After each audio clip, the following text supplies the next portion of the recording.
I remember the moment I was diagnosed very vividly. We're thinking about a house and the summer and all these things you think of when you're 28. And from that moment on, there was nothing else to think about except for figuring out what was going on and navigating this. And everything else had to take a seat. It literally felt like someone took a light switch and shut it off. I started having just mild symptoms, and as an oncology nurse at the time, I think I was super sensitive and hypervigilant to any symptoms that we have as nurses. We tend to just want to always jump to something worse. And luckily, when I went to see my primary care doctor, she listened to me, and I was very open and honest about my symptoms. And that led to me going to my GI doctor. She referred me there, and he was great too. So we decided to do a colonoscopy. That's where they found out that I was diagnosed with colon cancer. You don't go through cancer. Apologize.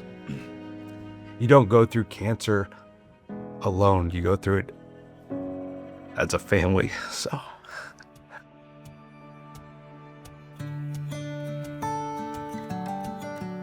when we caught it, I was referred over to a surgeon. They recommended surgery to remove it. After my surgery, I went then and saw a medical oncologist. I went through 12 rounds of chemotherapy. And then once that was completed, I did lab work and yearly CT scans for 5 years, and then was given the all clear 5 years after. Just knowing that life, it does go on. It was really scary and hard, and I didn't know where life was going to take me, but by finding it early, my story's not what I thought it was going to be, but it's in many ways been better. So had this not had happened to me, I wouldn't have Grant. I don't know that he would be part of our story. So life does move on after a cancer diagnosis. I think the important part is catching it early. there's so many things that make Lauren special. She's just so authentic and so loving, and she has such a great sense of humor that she's passed on to our kids that we would have missed out on if we're not for her getting screened.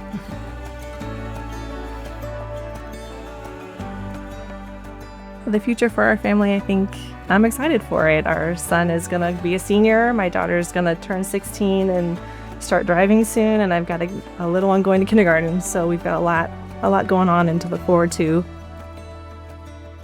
That will always be in the back of my mind, being a cancer survivor, that this may not be my only journey with cancer, and it won't be the only journey that one of my loved ones probably has to go through too. So it's always there. It's a worry, but we have learned how to navigate that worry into being proactive. I am so proud of my wife. As a cancer nurse and survivor, I think she is able to provide the best possible care for all of her patients because she's been on both sides of the journey. Our family's awesome. So I love my kids. When I look at them, I want nothing but wonderful things for them. I wish, sorry. I am so excited to see them grow, and I am just excited that I get to have a front row seat to watch them. So I am happy with wherever life takes them, as long as they're happy and I get to see it.